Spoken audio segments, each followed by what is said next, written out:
The Last Republican, we follow Congressman Adam Kinzinger as he battles his own party because he opposed Donald Trump.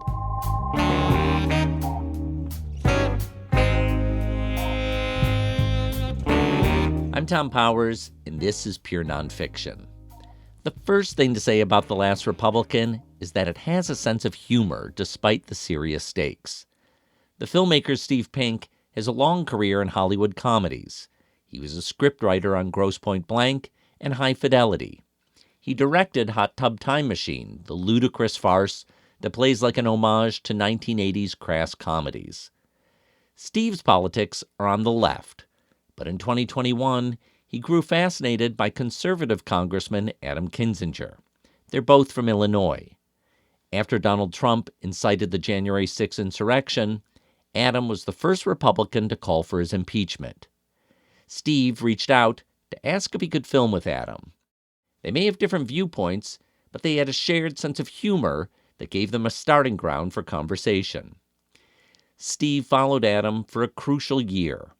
During that time, Adam learned he had no path to run for re-election because his district was redrawn with an increase of MAGA supporters. He then served on the January 6th Congressional Committee alongside Liz Cheney as the only two Republicans. Adam received death threats. Many friends turned against him. It was an intense time to let a camera crew into his life. In the film, Adam and his wife Sophia tell Steve about their apprehensions. You know, last night, Sophia and I were talking, and as we're kind of going into this, and we're like, you know, we're putting a lot of trust in these guys. They could make us look stupid. Like, we've been blindsided by everything the past 2 years. It's been a lot to figure out who can we trust, really. It's a real concern, and, you know, I recognize that, like, you have contempt for what I believe, like, in terms of my political viewpoints. Like, you don't, I think in any other situation, you probably would be protesting my office. You're just so far left. First of all, it's kind of mean. Yeah, it is. That's kind of mean that you would think I would have contempt for your views. Yeah. Why would you think that? Do you have contempt for my views, Steve? In the lead up to the 2024 election, Adam was campaigning vigorously for Kamala Harris. He even spoke at the Democratic Convention. The Last Republican had its world premiere in September at the Toronto International Film Festival. Now, with Trump reelected, the film is entering distribution with a theatrical run at New York's Film Forum. I spoke to Adam and Steve in December, during a news cycle when Trump was saying that he thought members of the January 6th Congressional Committee should go to jail. I started by asking Adam how Steve won his trust. Yeah, I mean, it's a really good question. I mean, he didn't immediately, right? And I think there were apprehensions that lasted really all the way through the last day of shooting, even through when we sit down and kind of do the big, long interview, because, you know, I'm sitting there with this, you know, the politician in me is like, look, the media is always out to get you. That's the scene, right? That's what it feels like. They're always out to get you. And if they're not, they're always out to look for you saying something, at least, that they may be able to spin. And so, but, you know, so in the macro scale, yes, there was always still concern until you see the final piece, because I have no editorial control. You know, what is this going to look like? But in the medium range, look, we just recognized, I think, that we had a shared sense of humor, and that does a lot for me. You know, being a military guy and just kind of a funny guy myself. If I have somebody that shares a sense of humor with me, it's a real connection. And so I started noticing that we were ripping on each other, which to me is, I only do that with people I like. And I started to just gain some trust. But it doesn't mean it was always comfortable. I mean, look, you know, I was there doing some serious work, and I was very conscious of the fact that while I'm doing this, you know, January 6th stuff, right? Like heavy stuff, there are cameras all around me, and it makes it look unserious in my mind. But he did a good job, I think, of just showing that this wasn't about the politics per se, but it was about the personal story, and I knew that was important.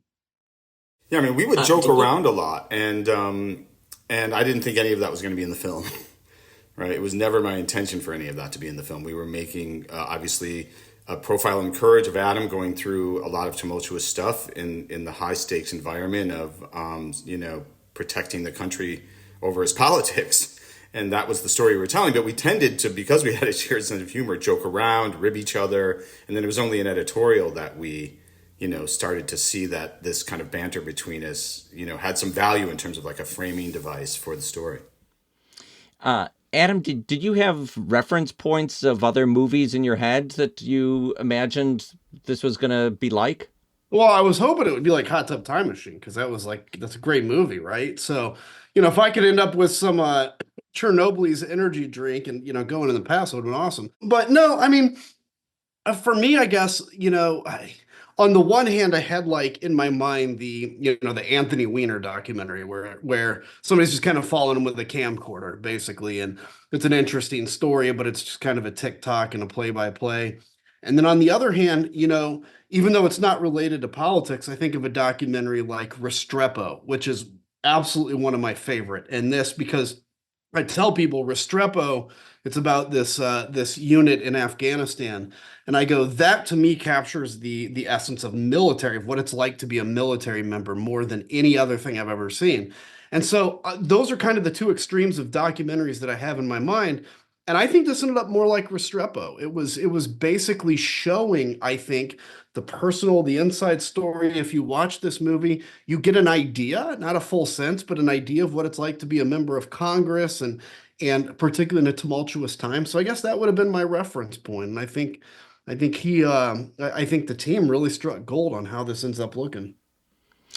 So, Steve, when you first reached out to Adam to try to film with him, when did you realize that he was such a fan of Hot Tub Time Machine? Well, first, regarding Hot Tub Time Machine, there's a moment in the film where he's on the congressional tram, that goes from like congressional office buildings to the Capitol. Just saying that's a perfect opportunity for a time travel vehicle, just FYI. Just in terms of that reference point, it actually kind of looks like it.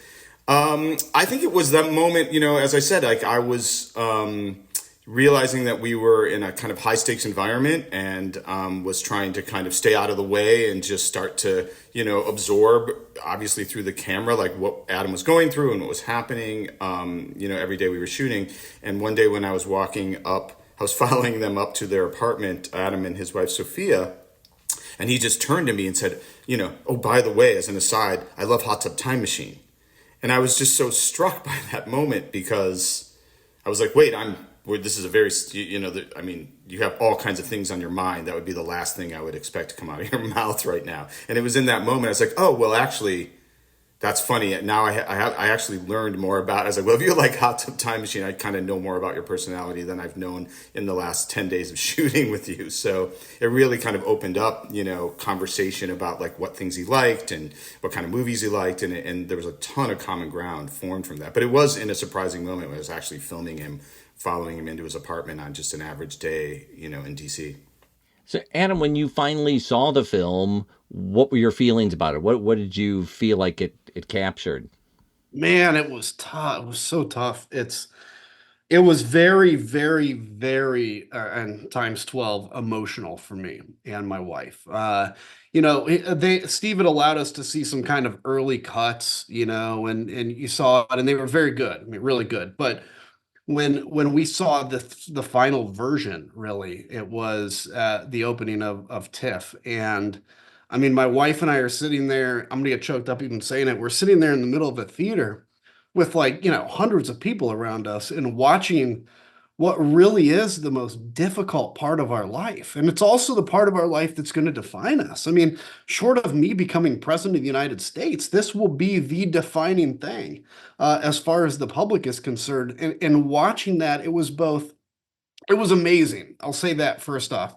But there was some pain in it because it brought back all those feelings. And, I talk in the film about the fact that I felt like a beat up tank at the end of World War II. And it was actually in discussing that where I really kind of came up with that analogy and was able to come to terms with the damage that it's done in the last few years. But sitting there and watching it, I think was very cathartic. It was very emotional, very difficult. And then I also watched it again after the election, and it's amazing. It has a very different feel after the election. When I watched it at TIFF, it's this kind of hopeful feeling of, hopefully this is going to all change in November. Now I look at it and it's like, wow, we still have 4 more years of this, but I also think it's all that much more important because it shows the damage that was done, the difficulty, and it also shows, most importantly, how two people that didn't necessarily understand each other. I mean, we were raised in Illinois, we have some commonalities, but how you can get along and how we can learn about each other in an environment where it feels like we're just two different countries. Steve, when you finished the film, as Adam alluded to, there was still this moment of thinking that American voters might not reelect Trump, and now we're in a different political moment. And when this film opens up in New York in January, I'm wondering what you hope viewers are going to take away. Well, yeah, I mean, it was an odd experience. I agree with Adam, just in terms of watching the film after the election. I think I was actually more scared by the film. I'm like, now it is a document that still is relevant to an impending threat potentially, right? Like had things gone another way, you would have said, okay, well, this was a difficult experience that captures a moment. That Adam was going through and expresses like the history of Jan 6 and when everything went down there. But now it just seems like we're a movie that says, there's still a lot to be done and a lot of work to do. And this is a document that, if you watch it, is still very ever present in the conversation. I don't like that actually that's the case in some ways. Donald Trump is constantly, I don't think he's targeted Adam yet, but and just the other day, I think he keeps targeting Liz Cheney. I think he did it again. He said, he wants the Justice Department involved. So, I'm mixed about the fact that our documentary actually still has a ton of relevance when it comes to what we're going to be facing, and I think it's important to the extent to which telling stories are important to people, for people to now see what exactly happened, because there's going to be a lot of questions about what happened, and we have a documentary where Adam, as our subject, can kind of explain what happened and why it happened and why and what are the looming dangers of our country that remain as a result. I mean, one of the illuminating moments for me in watching this film is when Adam, you precisely describe the sequence of events that took place after January 6th, where there was a moment when Republican politicians were speaking out against Trump, speaking out against what happened on January 6th from the floors of the Senate and the House. And then within a few weeks, that changed. And I wonder if you can elaborate on what you experienced in those few weeks and when that shift happened, how long it took you to process that. Yeah, I mean, look, the January 7th, I mean, if you'd have taken a poll among Republicans by and large in the country, but, particularly in Congress, it would have been a 95% answer that Trump is done. I mean, keep in mind, he left Washington, D.C. on January, on the inauguration, like nobody was even at his departure. And so there was this period of 3 or 4 weeks or so after January 6th where it was just silence and everybody, we'd always meet as all the Republican congressmen, and there was just silence in there because nobody knew where the party was going. Nobody understood, nobody saw it. And I remember bringing together the group that would ultimately be the impeachers and saying, look, guys, we have to push a vote of no confidence against McCarthy. It is time to take a full reckoning of what happened and take back our party. We have this moral authority. And the problem is these people, as heroic as they were, they decided and determined, and I don't blame them for it because at the time, 95% of Republicans were saying Trump is done. They said, no, now is the time to heal the party, not to create further divisions. And it was in that absence, in that silence, in that failure of action that Kevin McCarthy went to Mar-a-Lago because he determined that the only way he could ever become speaker is not by taking on MAGA, but by embracing it again. He went, he embraced MAGA, and that turned everything on a dime. And I will tell you, it was just a matter of a few weeks to a few months until every last person that was resisting, with the exception of the 10 of us, that was resisting Donald Trump, basically pivoted and turned around to saying things like January 6th were nothing but a tourist visit. It is still the moment, the month that haunts me the most. I feel I'm confident that I did everything I could, but I feel like, boy, if I could go back in time and show people what the future is, we could do this. But I know that that is the most important month in my life. And unfortunately, it will change the trajectory of the Republican Party, less importantly, most importantly, of the whole United States of America. And that haunts me to this day. Steve, you've described yourself as a skeptic who was drawn to Adam because he was acting from a place of ideals and earnestness. And I wonder what you learned from spending time with him. Well, I mean, it's absolutely true. I was a skeptic, as you know. We've talked about it because I didn't, you can talk to people casually in your life when they're from a different political, when they hold a different political view. But here I was making a documentary about someone who held one. And, of course, what kept me always very comfortable was that Adam had chosen, country over party, right? So right away, it was like we weren't really talking about political issues per se. But the joke, the personal joke on me was I used to really go after him a little bit harder, right? At first I was like, I'm going to prove to this, congressperson, right, who I don't get to meet a lawmaker, right, that often. And so now I'm going to persuade him that all of his political views are wrong and all my political views are right, which was just a kind of funny thought exercise that only I was going through.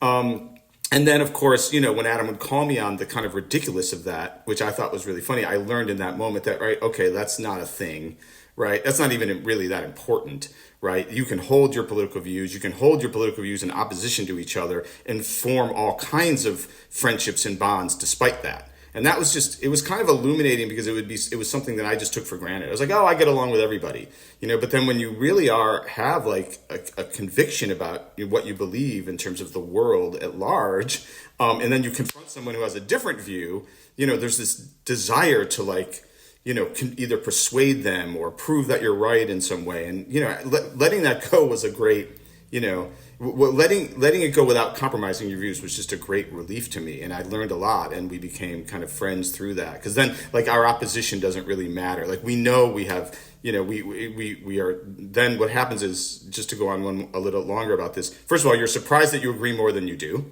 right? So then there's that surprise that happens. Right. There's the surprise that we have all kinds of interests outside politics.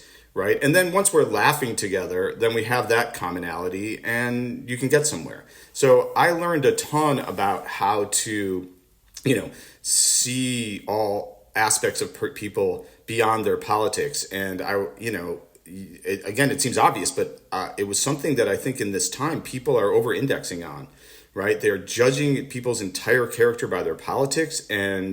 And that's just a bad idea.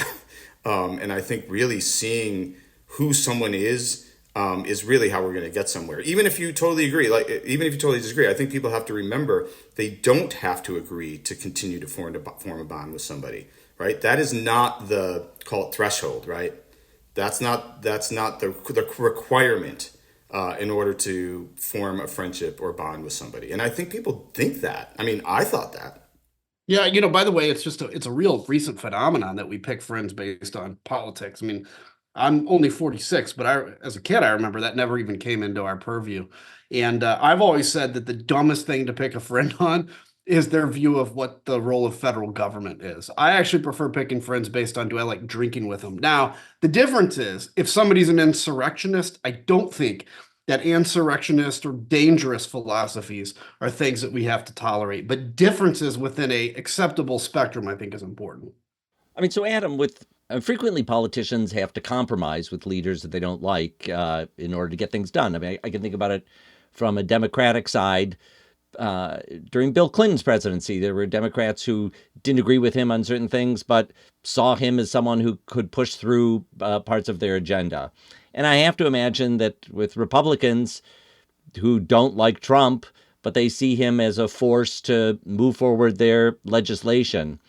And I'm wondering if what you find unacceptable about that particular compromise. Yeah, it's a good question. So at the beginning of Trump won, there was a lot of pushing back against him. I mean, there were a number of us that voted against, we voted to censure him or to censure people based on him, about let's deport these people back to their country when he was talking about Ilhan Omar and others. And I would say that I was probably one of the most hostile to the president as a Republican, the most hostile Republican. But yeah, you always you don't want to be hostile. I mean, certainly you want to find areas you disagree on. Where it's become to me disagreeable is that there is no more room in the Republican Party for healthy disagreements. There's no more room in the Republican Party for somebody to believe what they believe and push for that. Because Donald Trump does not have a moral center. He doesn't. I mean, he's pro-life because that's beneficial to him. If it was beneficial to him to be pro-choice, he'd be pro-choice, right? He has no moral center. And so whatever he is that day is what everybody's expected to be. What's unforgivable about that to me is that you are elected to represent 750,000 people thereabout as a member of the House of Representatives. That means there are almost 1 million people that are relying on you to be their voice. But instead, what's happened is these people have gone to DC and they've instead chosen to be the voice of Donald Trump. Now, maybe the people they represent even voted for Donald Trump. Okay, well, that vote is represented in the voice of Donald Trump. But they also need somebody to represent them on the federal level in the House. And I think half of the country has lost their voice in the House of Representatives because these people are not doing what's right for the district or the country. They're doing what's right for Trump. And that to me is unforgivable because as a veteran myself too, we ask 18, 19, and 20-year-olds to die for this country, to die, to literally give everything. And we're unwilling to give our career for this country. We're unwilling to lose an election for this country, but yet we'll go to Andrews and salute a flag draped coffin coming in. Bullcrap. And that to me is unforgivable. Steve, you witnessed Adam and his family endure a lot of attacks during the time that you were filming, a lot of threats. What did you witness about Adam and his family and their resilience to get through that? Well, I mean, there was an enormous strain, not only on Adam and Sophia, but on the office and Adam having to really reassure people that because the death threats were coming into his office, the death threats were coming into his house, and so I think there was enormous strain on Adam and Sophia. Frankly, I mean, I could see it on them, but Adam is in the middle of continuing his work as a lawmaker and continuing his work on the Jan 6 committee. Sophia, Adam and Sophia just had Christian. I think Christian was just 1 year old. So I could see the strain and yet Adam and Sophia knew that especially being the head of an office, and Sophia was a part of that office in terms of her staff relationships with Adam's office. And they had to kind of remarkably not show a lot of the strain that was going on. I mean, the camera kind of captures it actually, but it was a difficult time, and so they would kind of, I don't know, not really hand wave it, but try and downplay it for sure. Like I remember showing up to you can see a couple of shots in the movie. I remember showing up just to his office and there's 2 Capitol Police standing outside Adam's office. Right. And I was like, hi, we're here to, film. And we go in and I'm like, hey, what's the deal? And Adam's like, oh, yeah, death threats. So, now we have Capitol Police, escorting me everywhere I go. And he said it just kind of like as a matter of course. And, when you really think about what that means, it was difficult to imagine what that actually must have been like. You're walking around escorted by armed people now. And they had and it's in the movie as well. They had 24-hour armed security outside his house in Illinois. That's a lot to deal with, I think. It's of course disturbing because it's their own constituents. It's people in Illinois, presumably, or maybe people outside Illinois who would be motivated to leave these horrible messages on their phone. It's just horrible, frankly. when we talk about getting along with people and trying to figure out how to find common ground, that I agree with Adam. I don't know that my capacity for figuring out how to, build a relationship with someone like that's more difficult for me. I'm not sure how to do that when people are literally, calling in with death threats saying that they don't deserve to live because they've taken a political stand. That just seems like obviously a bridge too far, and it's hard to reckon with how to deal with it, frankly. I mean, so that's what I saw. I think, I'd love to hear, what Adam, obviously Adam's experience going through that, it was just extraordinary from the outside. Well, let me bring it into this moment because Steve mentioned it earlier that Trump and his circle speak a lot about taking revenge on their enemies. And, we're speaking now on December 19th. Recent days, Liz Cheney seems to be bearing the brunt of attacks. But Adam, you must be on someone's list to get to eventually. How are you processing this moment? Oh, it's good. Listen, and as we're recording this, Donald Trump just tweeted out against one of his close allies in Texas, Chip Roy. Look, Donald Trump will torch you no matter what, especially if you're close to him. I mean, those are the people he walks on all over. For me, look, do I love that for the country? I hate the fact that there's this talk about, retribution, because I think it's terrible for the country. I hate it for Liz Cheney. I hate it for others. For me, look, I don't want, obviously I don't want there to be stuff like that. I don't want to have to go through that. But I also recognize that if you make up charges on me and you come and arrest me, I'll be 3 times more effective against you. And my determination is I absolutely not only will not go silent, not only will not be scared, I will absolutely stay on offense, because it is unconscionable to me that Donald Trump would threaten his political enemies because we embarrassed him. Nothing we did on the January 6th committee was wrong or illegal. In fact, everything that we talked about was what he did that was wrong or illegal. It embarrassed him. And yes, he won the presidency again. It surprised me. And I will continue to fight him through the end of my days, which are going to be much, much longer than his days. So I'd rather it not be the case, but I also am extremely, extremely motivated and energized right now to keep fighting him. What do you think is the future of the Republican Party, that section of the Republican Party that you belong to that doesn't want to follow blindly behind Trump? Well, let me first off say that part of the party is no more. It's dead. Okay. Now, I still call myself a Republican because I didn't change. But I voted Democratic the last 2 elections because that part of the party that I believe in is absolutely dead. Now, that said, conservative philosophy and kind of like center-right philosophy still exists. It exists everywhere in terms of academic circles and thought circles. And I think it's important for any self-governing country. You need a movement on the left and a movement on the right. That's the back and forth tug and pull.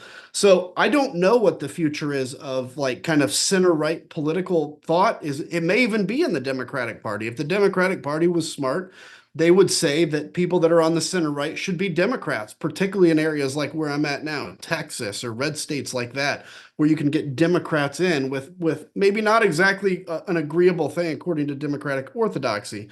Otherwise, the real question is what happens when Donald Trump goes away?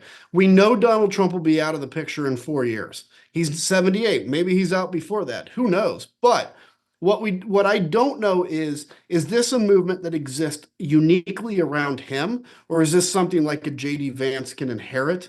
My typical thought is, yes, I think there's going to be a lot of kind of America First energy that continues, but Donald Trump is uniquely, and I hate to give him credit for this, he is uniquely capable of being able to let nothing stick to him, say anything he wants, and be seen as this like tough macho man, despite the fact that he's the opposite of that. And so when Donald Trump is out of the picture, I think the MAGA movement will struggle. And the question then for the party is, do you continue to be a nationalistic party, or do you finally, as we talk about in the movie, wake up from that Friday night bender and realize you need to take a steady diet of water and nurse yourself back to health?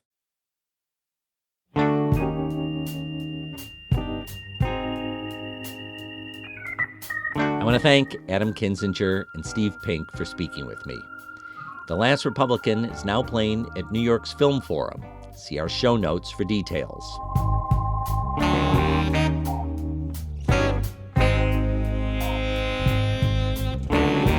We have an intense output this month, including several upcoming episodes with filmmakers on the Oscar shortlist, and extensive coverage of the Sundance Film Festival in our newsletter written by Bella Racklin. You'll find the newsletter Doc Voices on Substack. If you want to advertise to our 40,000 readers, send an email to listen@purenonfiction.net. Thanks to our team, series producer Hannah Nordenswan and web designer Cross Strategy. Our theme music is composed by Andre Williams, and our executive producer is Raphael Nehausen. I'm Tom Powers. Follow us on Instagram and visit our website at purenonfiction.net.